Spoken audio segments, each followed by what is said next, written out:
Welcome to the Toffee Blues, your source for all things Everton. My name's Harry Colley, and on Friday the 14th of November, this is the Everton news, the rumblings and the rumours going on in the world of all things Everton. And we're going to start off with the news that James Ward-Prowse has been linked to a move to Everton in January.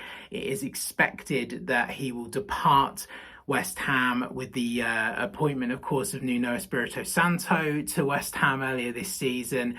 It maintains that Everton and his former club Southampton both have an interest in bringing the English midfielder to the club. That's reported from ex-West Ham employee.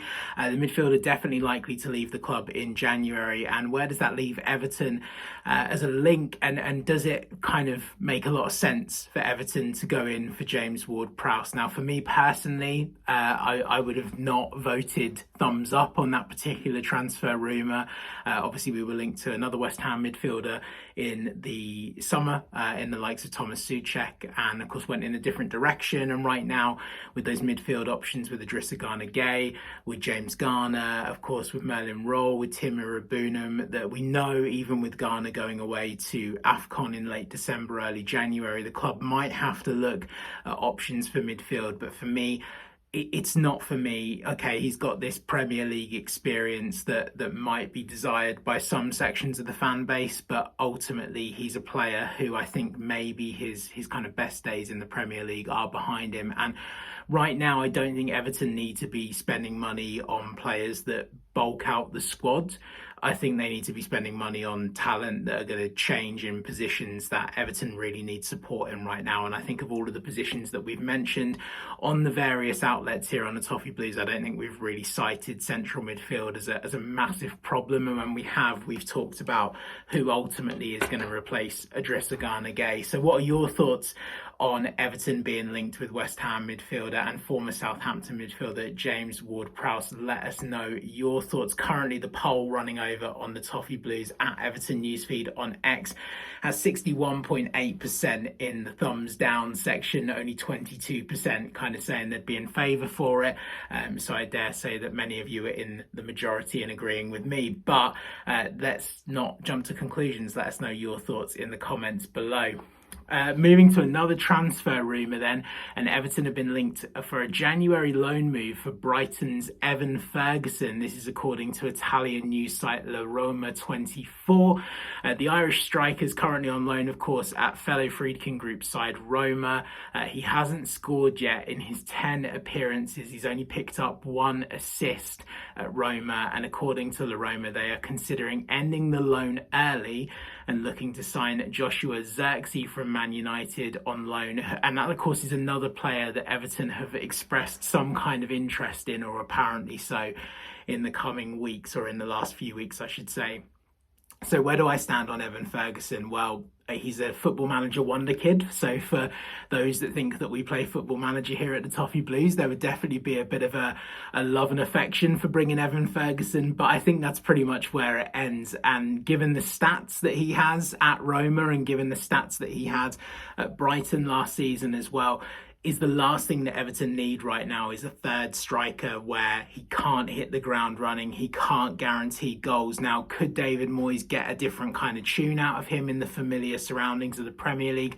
Possibly so. I'm not saying I would be totally against it. I'd be probably more in favour of this one than the James Ward-Prowse rumour.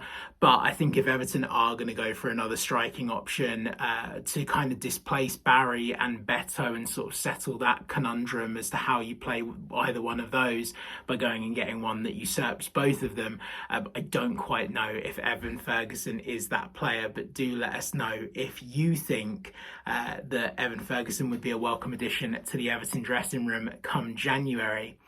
Now, according to Paddy Boyland of The Athletic, clubs in England and on the continent are tracking Iliman Ndiaye's progress, and that's Yeah, I think that's a big news story, isn't it? We could have possibly started with that one today. He's obviously a rising stock, a very hot commodity in the Premier League.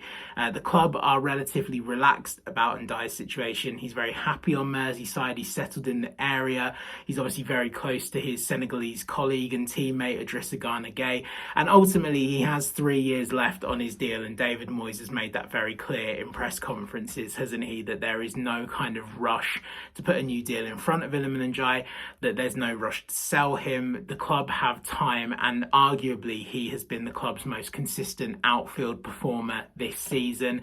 I guess the question mark would be over, is there a price that Everton would have to consider? Is there kind of a monetary value put alongside Iliman Ndiaye where the club would have no real other choice, or would choose then to take that money and invest it in other players or in other positions? Obviously, you've got the likes of Tyler Dibling waiting in the wings. You've got this kind of question mark over what happens with Dwight McNeil in January. You've also got the long-standing question of whether Everton will make Jack Grealish's loan move permanent come the end of the season. So there's a lot of questions in those winger positions. Arguably, Iliman Ndiaye right now is Everton's best outfield player. I don't think the club are going to be selling him in January, but is there a price in mind that might tip their hand or might turn the player's head? Is there a club in the Premier League that might turn the player's head right now? We will see, but I fully expect him to remain an Everton player come the end of the January transfer window. But what do you think? Let us know.